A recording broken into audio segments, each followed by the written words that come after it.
Vamos a dar inicio ahora, o continuación, mejor dicho, a la estética francesa. Directamente vamos a entrar a tres autores principales que van a constituir, digamos, el pensamiento que se tuvo respecto a la estética, pero más que todo a la concepción del arte. Primero tenemos a René Descartes de 1596 a 1650.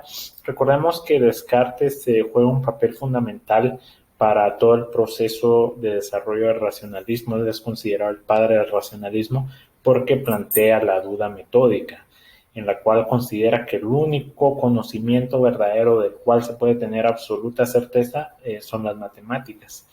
Vamos a ver en cierto sentido un tanto reflejada esa idea en sus pensamientos estéticos. Primeramente, él habla que lo bello es la proporción entre los elementos complejos, o sea, la unión de varios elementos en consonancia y en perfecta, digamos, armonía, es lo que refleja lo bello. Pone de ejemplo a las obras de Mozart.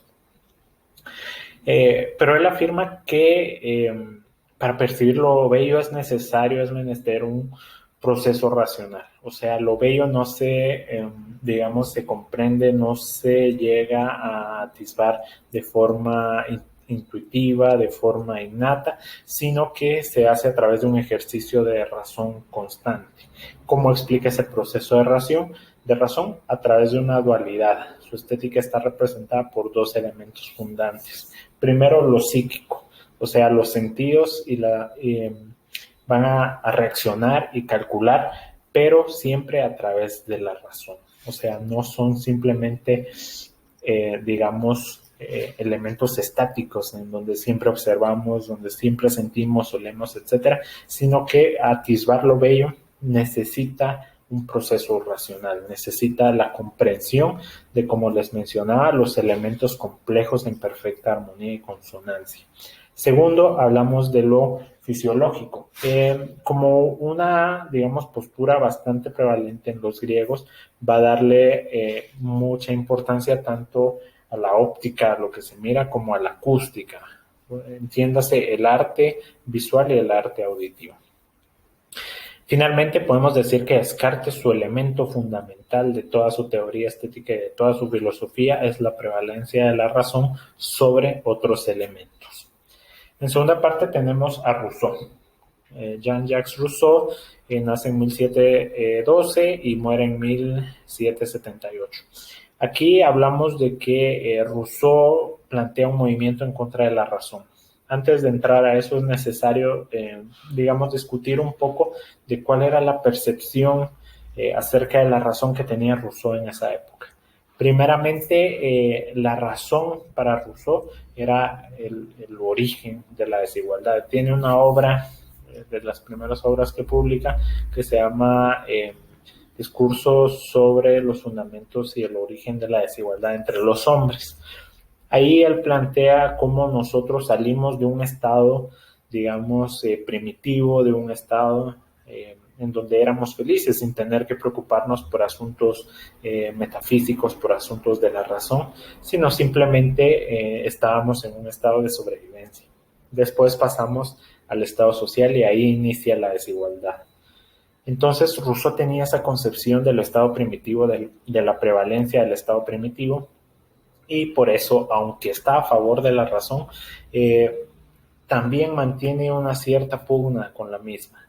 Entonces, aquí nos damos cuenta que Rousseau dice cuando nos topamos con aspectos metafísicos, con aspectos del sentimiento, ahí la razón empieza a tambalearse porque ya no es, digamos, tan, ya no estamos tan seguros en los preceptos que nos presenta la razón.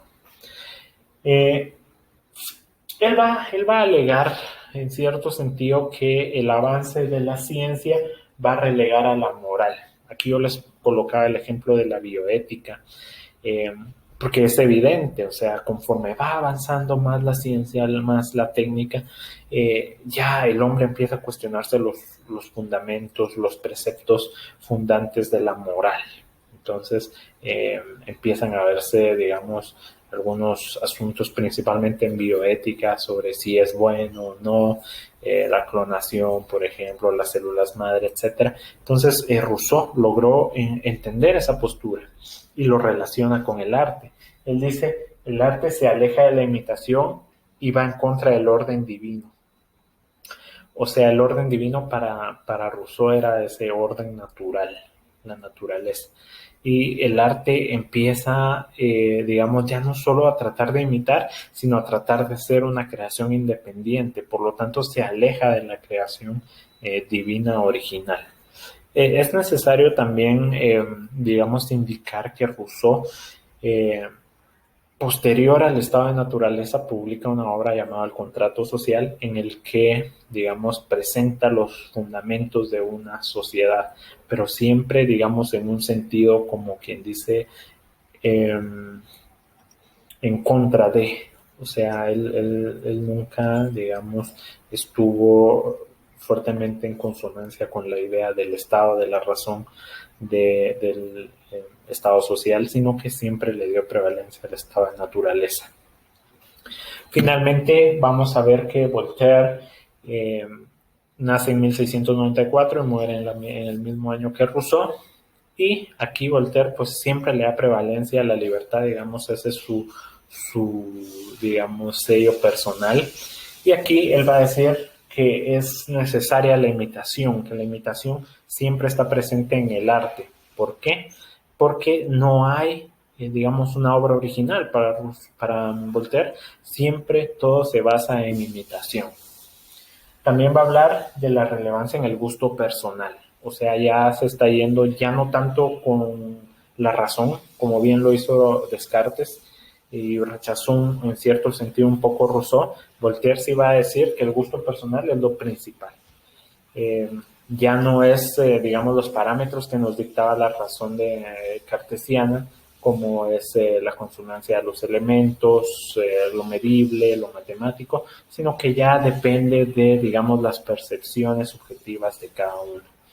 En lo personal, Rousseau dice es necesario regresar a las concepciones clásicas, o sea, la idea de imitación griega de la Edad Antigua. Pues estas son solo algunas ideas elementales sobre cuáles fueron esos tres principales pensamientos en la estética francesa. Recordando un poco la clase anterior, nosotros decimos, digamos, es necesario tener presente que en términos de estética estuvo un poco, digamos, apagadas las ideas en Francia durante la Edad Moderna. Recordemos que ahí se está dando más prevalencia a la razón, más prevalencia a la ciencia, al avance, a la técnica, que a los sentimientos, a la creación y en general al arte. Entonces, pero sin embargo, algunos autores sí tratan el tema de la belleza, de la percepción, como vimos en este video. Pues eso es todo por hoy.